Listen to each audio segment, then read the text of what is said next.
Hello everyone, कैसे हैं आप लोग। I hope you all are fit and fine. I am faculty Amit Anam.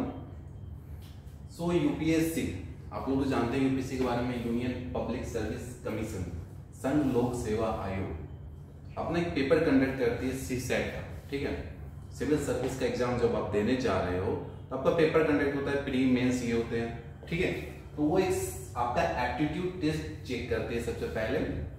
तो उसका नाम एग्जाम का CSAT, civil service aptitude test. तो उसमें आज हम कुछ क्वेश्चंस आपके सामने डिस्कस कर रहे हैं। यानी कि देखिए, नंबर सिस्टम का जो कंसेप्ट है वही कंसेप्ट है, बस लैंग्वेज में वो क्या करती है ना, घुमाते रहती है आपको। लैंग्वेज में कभी इधर से उधर कर दी, लैंग्वेज को वर्डिंग इशू डाल दी, जिसके कारण क्वेश्चन कुछ डिफिकल्टीज लेवल के बना देती है, लेकिन कंसेप्ट से बाहर कभी नहीं जाती है। कंसेप्ट वही रहते हैं, कुछ न्यू कंसेप्ट यूज नहीं करती है वो लोग।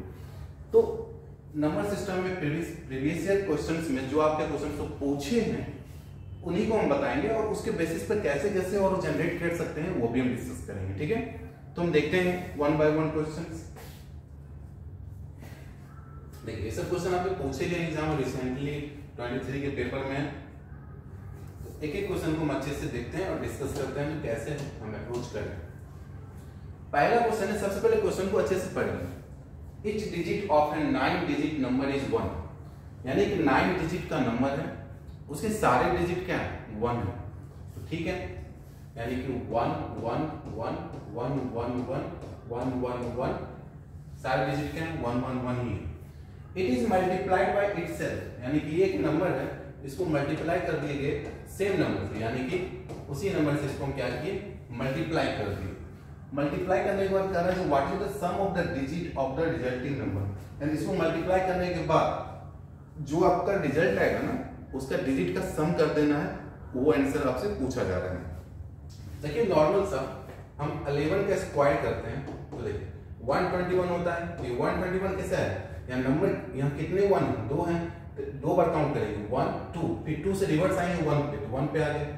अगर 1 2 3 का हमको करना है तो 1 2 3 है यहाँ पे, तो 1 2 3 जाना, 3 से बैक 1 तक आना है, 3 to 1। अगर यहाँ पे 4 है, 4 का स्क्वायर कर रहे हैं तो 1 2 3 4 तक जाना है, फिर 3 to 1 बैक तक आना है, ऐसे करना है। अब देखिए, इस डबल 1 है यहाँ पे, इसका स्क्वायर किया तो 1 to 1 हुआ। इसके डिजिट का सम करेंगे कितना आएगा, 2 1 3 और 1 4। इसके डिजिट का सम करेंगे तो 3 5 6 8 और 9। इसके डिजिट का सम करेंगे तो 4 3 7 2 9 10 13 15 और 16। तो इसके डिजिट का सम आया 4, यहाँ 9 और यहाँ 16। और यहाँ तो इसके डिजिट का सम करना है। तो आप एक बार जनरली देखिए, यहाँ पे कितने 1 है, 2 1 है ना, यहाँ कितने 1 है, 3 1 है, यहाँ कितने 1 है, 4 1 है। तो जितने भी 1 है, 2 है, इसका अगर स्क्वायर कर देंगे तो क्या मिलेगा, 4, वही तो डिजिट का सम है। यहाँ पे 3 है, इसका स्क्वायर कर देंगे तो क्या आएगा, 9, यही तो डिजिट का सम है। अगर 4 है तो 4 का स्क्वायर कर देंगे क्या है, 16, यही तो डिजिट का सम है। तो यहाँ पे कितने आपके 1 है, 9 है, तो 9 का स्क्वायर कर देंगे तो 81, यही डिजिट का सम हो जाएगा, यानी इसका आंसर क्या हो जाएगा, 81। सिंपल क्वेश्चन है, बस थोड़ा सा ये लैंग्वेज के साथ प्ले किया है, कोई दिक्कत नहीं है। अगर आप अच्छे से करोगे प्ले कर सकते हैं। सेकंड क्वेश्चन पे आते हैं। For any choices of values x y z, the 6-digit number of the form xyz is divisible by, किससे डिविजिबल होगा, यानी कि xyz आपका एक नंबर है, xyz यानी कि यहां देख रहे हैं ना, xyz और xyz रिपीटेशन है। याद रखिएगा, अगर हम a b c कोई भी 3 डिजिट का नंबर लेते हैं, उसको 1001 से अगर मल्टीप्लाई करते हैं ना, तो ये डिजिट रिपीट हो जाता है, यानी abc हो जाता है। तो a b c, ये 1001 जो होता है, ये 1001 जो होते हैं वो 7 11 और 13 के मल्टीपल होते हैं, यानी इसको मल्टीप्लाई कीजिएगा तो 1001 मिलेगा। यानी कि abc जो है, abc और abc 2 बार रिपीट जो हुआ है, ये abc, ठीक है, ये 7 से भी डिवाइड होगा, 11 से भी डिवाइड होगा और 13 से भी डिवाइड होगा, यानी कि तीनों नंबर डिवाइड होगा। क्यों होगा, क्योंकि 1001 से हम abc को मल्टीप्लाई करते हैं तो यही नंबर 2 बार रिपीट हो जाता है, और 1001 का फैक्टर क्या है, 7 11 13। तो ये नंबर में 7 11 13 अवेलेबल है, तो ये नंबर से डिवाइड हो जाएगा। तो xyz ये भी तो आपका सेम ही है ना, xyz फिर रिपीटेशन हो गया xyz का, यानी 3 डिजिट का रिपीटेशन हो गया, यानी 1 2 3, तो फिर 1 2 3, तो किससे डिवाइड होगा? 7 से डिवाइड होगा, 11 से डिवाइड होगा और 13 से भी डिवाइड होगा। यही मेरा आंसर हो गया। यानी XYZ पूछा किससे डिविजिबल होगा, तो XYZ 7 से भी होगा, 11 से भी होगा, 13 से भी होगा और 1001 से भी होगा डिविजिबल। तो जो ऑप्शन में नजर आए चारों में से टिक कर दीजिए। ठीक है, हो गया मेरा। थर्ड क्वेश्चन में देखते हैं, a number n is formed by writing 9 for 99 times। कह रहा 9 को ना आप 99 टाइम्स लिखो, 9 ऐसे करते करते आप 99 टाइम्स तक आना है। ठीक है, अब कर रहा है जो what is the remainder when n is divisible by 13, यानी कि n है, इसको अगर हम 13 से पूरे को डिवाइड कर लें तो रिमाइंडर क्या आएगा। याद रखिएगा 7, 11, 13 से जब हम क्वेश्चन को बनाते हैं, 7, 11 और 13 क्या है ना 1001, इसको अगर हम ABC कोई 3 डिजिट से मल्टीप्लाई करते हैं तो मेरा ABC 2 बार रिपीटेशन हो जाता है, तो 2 बार मेरा रिपीटेशन हो गया। तो अब 7, 11, 13 का एक और रूल है, जब अगर कोई भी डिजिट को मान लीजिए एक डिजिट लिए A, उसको 6 टाइम्स लिख दीजिएगा, 6 टाइम्स, तो कंप्लीट डिवाइड हो जाएगा 7 से, 11 से, 13 से।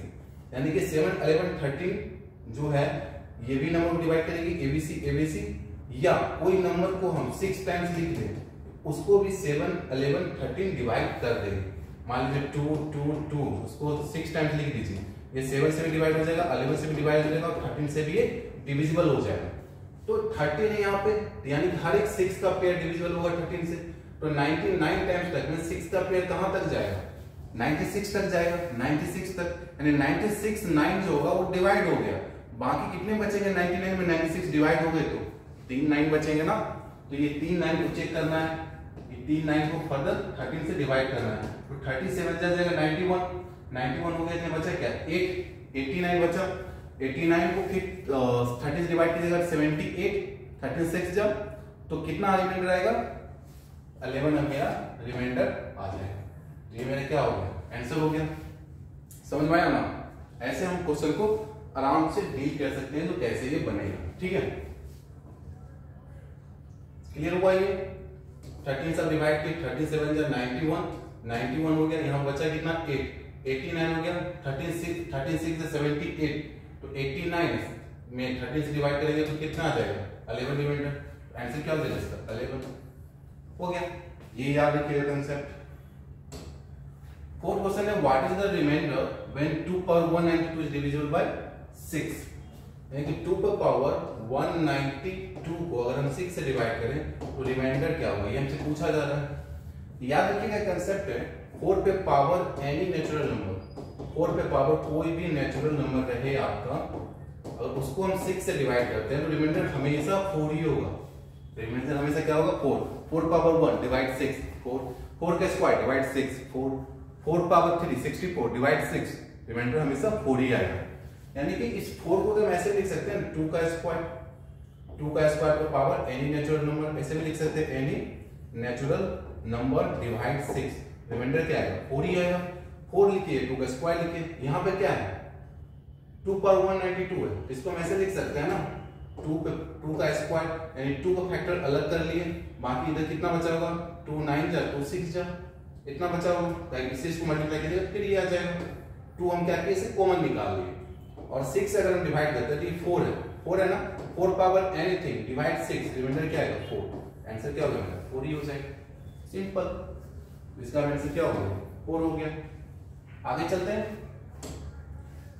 what is the remainder when 85 into 87 into 89 into 91 into 95 into 96 is divided by 100, यानी 85 को into 87 को into 89 को into 91 को into 95 को into 96 को, यही है ना, डिवाइड करेंगे 100 से तो रिमाइंडर क्या आएगा। देखिए 100 में क्या रूल होता है ना, 100 में 5 into 5 into 4 होता है, 100 को सही लिखते हैं ना। अगर ऊपर हमको ये 5 into 5 into 4 अगर नजर आ गया, यानी 100 का फैक्टर उसमें है, डिवाइड कर देंगे तो रिमाइंडर 0 हो जाएगा। मान लीजिए अगर 4 को 2 से डिवाइड करना तो रिमाइंडर क्या आएगा 2 से 2 टाइम्स कटेगा, रिमाइंडर 0 आ जाएगा। क्यों? क्योंकि 2 का फैक्टर ऊपर में है, यानी 4 को हम 2 into 2 लिखते हैं, डिवाइड 2 कर सकते हैं ना, यानी 2 का फैक्टर ऊपर में है, इसलिए डिवाइड होकर वो 0 दे दिया। सेम एज 100 में चेक करेंगे तो देखिए 85 इसको हम 5 into 17 लिख सकते हैं ना, लिख सकते हैं। यहाँ पे आपका 95 यहाँ 5 into 90 लिख सकते हैं ना, लिख सकते हैं। यहाँ पर 96 से 4 into 24 लिख सकते हैं ना, लिख सकते हैं। देखिए 5 into 4 into 5 आ गया ना, और इसका मल्टीप्लिकेशन कीजिएगा कितना है 100, यानी 100 इसमें अवेलेबल है, पूरा कट के रिमाइंडर क्या देगा 0, आंसर हो गया 0। क्लियर? तो इसका आंसर क्या होगा आपका 0। तो ऐसे ऐसे क्वेश्चंस पूछे जाते हैं जो आराम से आप डील कर सकते हैं, थोड़ा सा कंसेप्ट का नॉलेज बस होना चाहिए, बाकी तो पूरी दुनिया है। ठीक है, आगे देखते हैं क्वेश्चन को।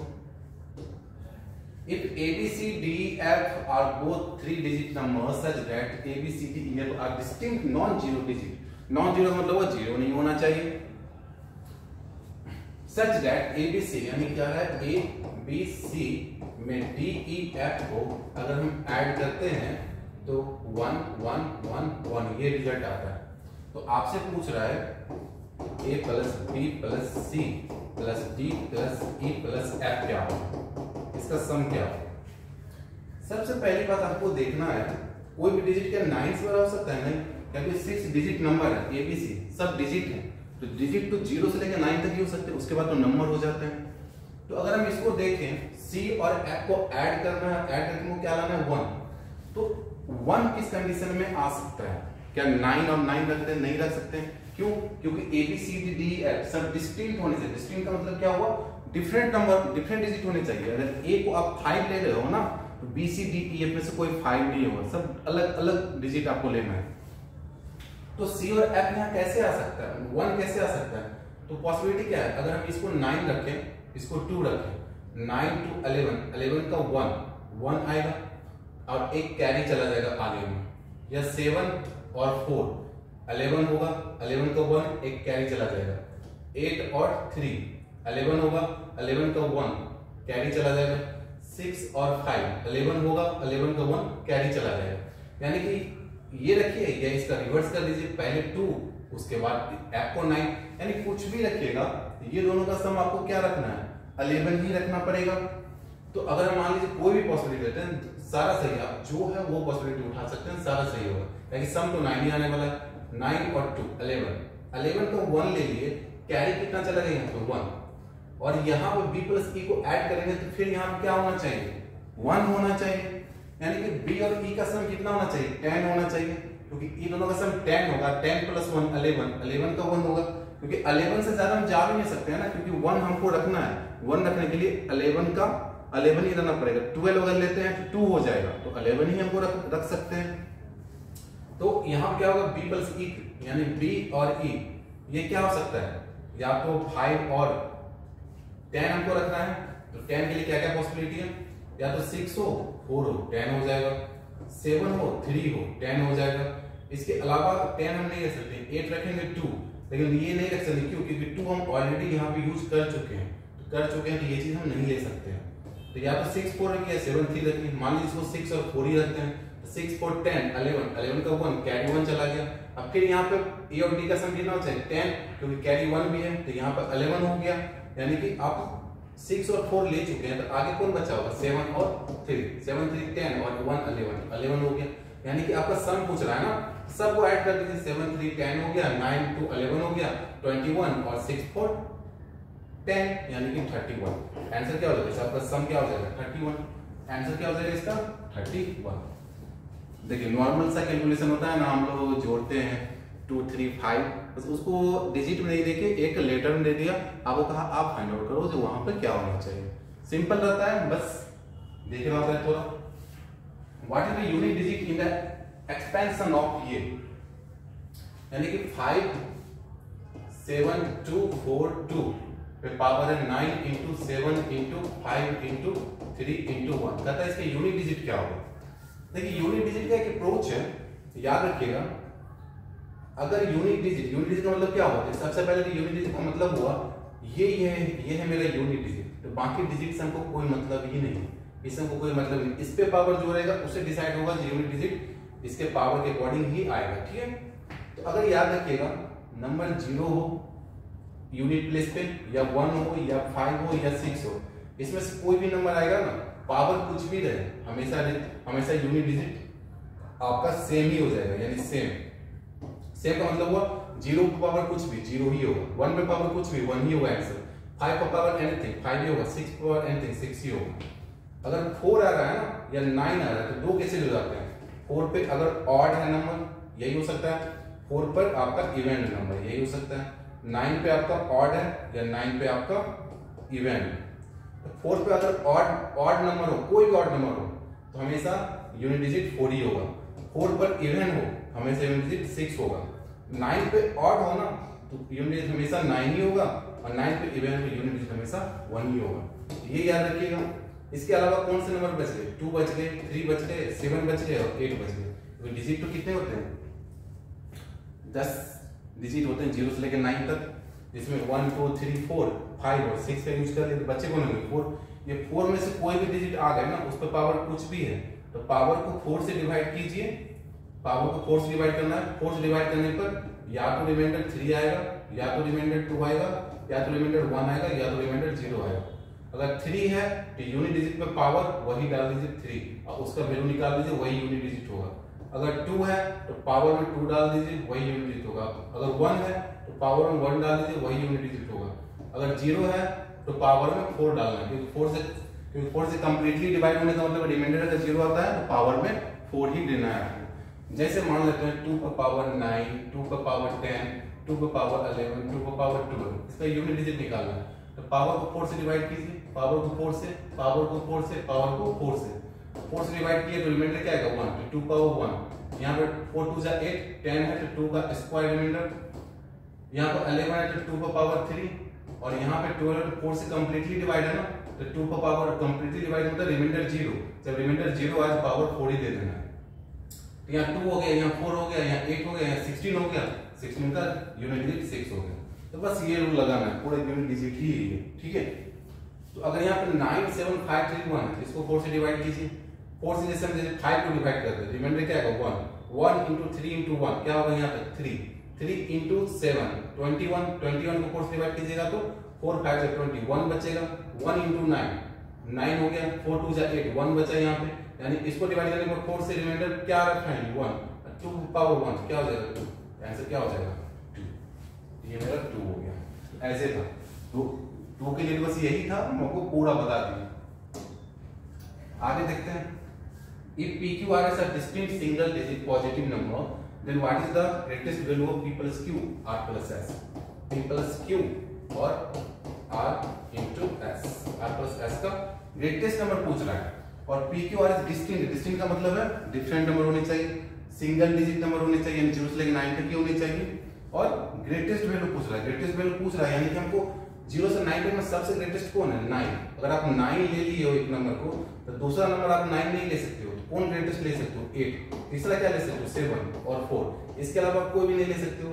बस इसी में पुट करना है और बताना है ग्रेटेस्ट पॉसिबिलिटी क्या है। तो एक वैल्यू को आप किसी को एक को 9 रख लो, अगर हम P को 9 रख लेते हैं तो बाकी वैल्यू क्या हो सकता है 9 प्लस मान लीजिए यहाँ पे 8 रखे तो इधर क्या रखना पड़ेगा 7 प्लस 6, अगर 9 प्लस यहाँ पे 7 रख लिए तो यहाँ पे क्या रखना पड़ेगा 9 प्लस 7 रख लिए तो 8 प्लस 6, अगर 9 प्लस 6 रख लिए आगे क्या रखना पड़ेगा 8 प्लस 7, इसको हम मल्टीप्लाई करेंगे कि 17 होगा और ये 13 होगा और ये 16 होगा और ये 14 होगा, ये 15 होगा और ये 15 होगा, तो सब जगह आपको यहीं पर आएगा 225 और यहाँ पर आपको इससे कम वैल्यू आएगा, यानी आंसर हो जाएगा मेरा 225। ग्रेटेस्ट वैल्यू पूछ रहा है ना तो 225 ये मेरा आंसर होगी। क्लियर? आगे देखते हैं, late x be the positive integer such that 7x plus 96 is divisible by x। तो कह रहा है जो अगर इसको x से डिवाइड करते हैं तो x का पॉसिबल वैल्यू बताइए, तो इसको ऐसे लिख सकते हैं 7x by x plus 96 by x, ऐसे लिख सकते हैं। ये तो कंप्लीटली डिवाइड इस x से, यानी x जो मिलेगा इसको डिवाइड कर देगा क्योंकि x का फैक्टर इसमें अवेलेबल है।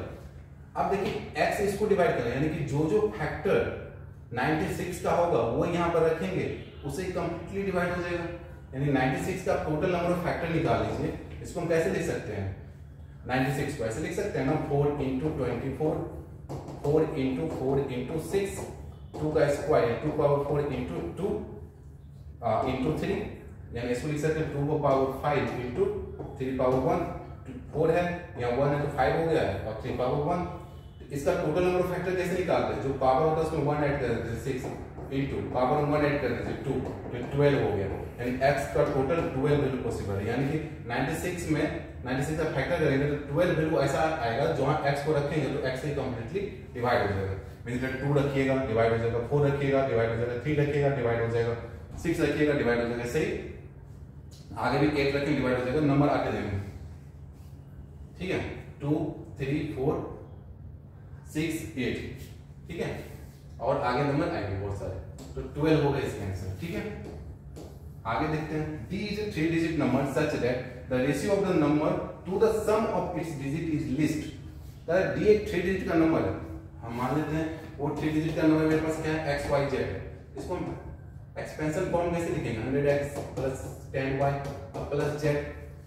कह रहा है ये एक नंबर है 3 डिजिट का नंबर है such that ratio of the number, ये नंबर रेशियो और इसका रेशियो किससे, the sum of its digit, इसके डिजिट का सम क्या होगा x plus y plus z, digit तो x y z ही है ना। कह रहा है वो नंबर अब उसके सम ऑफ डिजिट का रेशियो, रेशियो मतलब डिवाइड। तो कह रहा है what is the difference between the digit at 100 place and the unit place. कह रहा 100 प्लेस पे जो होंगे ना ये यूनिट प्लेस पे होंगे, इनके बीच का डिफरेंस आपसे पूछ रहा है। तो देखिए ये वैल्यू लिस्ट होने चाहिए, कहा दिया क्वेश्चन ये वैल्यू क्या होने चाहिए, नंबर ऑफ डिजिट लिस्ट, यानी कि लिस्ट होने चाहिए। लिस्ट कब होगा, मान लीजिए न्यूमरेटर ऊपर में है, डिनोमिनेटर होता है, ये लिस्ट तभी होता है जब न्यूमरेटर मेरा क्या हो, न्यूमरेटर मेरा बहुत कम हो और डिनोमिनेटर मेरा ज्यादा, ताकि जितना ज्यादा ये वैल्यू होगा और जितना कम ये होगा उतना वैल्यू लिस्ट होगा, जितना कम ये होगा और ये ज्यादा होगा तो वैल्यू इंक्रीज होना स्टार्ट हो जाएगा, लिस्ट होना स्टार्ट नहीं होगा। तो इसके मतलब है जो हमको इस वैल्यू को लिस्ट करना और इस वैल्यू को हमको ग्रेटेस्ट करना है, तो उसके लिए हम कैसे कर सकते हैं, यानी सबसे पहले हमको देखना है 100 प्लेस, यानी 100 प्लेस मतलब क्योंकि ये वैल्यू तो 100 इंक्रीज हो जाएगा ना, तो x को मिनिमम कितना रख सकते हैं, मिनिमम 0 रख सकते हैं। लेकिन अगर 0 रखते हैं यहाँ 0 रखना पड़ेगा, 0 रखेंगे तो ये दोनों डिजिट जो भी आए 3 डिजिट के नंबर बनेंगे नहीं, क्योंकि पहला डिजिट 0 है तो 2 ही डिजिट के नंबर बनेंगे ना। यानी इसको कम से कम कितना रखना पड़ेगा, 1 तो रखना पड़ेगा। इससे ज्यादा रखेंगे तो 1 रखेंगे तो 100 प्लस होगा समथिंग, 2 रखेंगे तो 200 प्लस, तो 200 तो ज्यादा हो जाएगा, हमको मिनिमम रखना है तो x के वैल्यू को 1 ही रखना पड़ेगा। और z के वैल्यू को क्या करते हैं, मैक्सिमम रखते हैं। मैक्सिमम कितना रख सकते हो, 9। क्यों, क्योंकि इसको इसमें 2 3 4 5 इसको मैक्सिमम नहीं रख सकते, क्योंकि 9 रखते हैं कि 90 हो जाएगा, लेकिन इसको 9 रखेगा कि 9 ही रहेगा, तो ये कम वैल्यू देगा। तो z आपका मैक्सिमम 9 होना चाहिए, x मेरा 1 होना चाहिए, दोनों का डिफरेंस कितना होगा, 8। यही आंसर हो जाएगा, जो 8 मेरा आंसर हो गया। इस टाइप से क्वेश्चन को हम डील कर सकते हैं। क्वेश्चन में कोई सा दम नहीं है, आराम से आप कैलकुलेट कर सकते हो, बस लैंग्वेज का इशू है, आप अगर अच्छे से पढ़े हो क्लियर कर सकते हो। Thank you very much.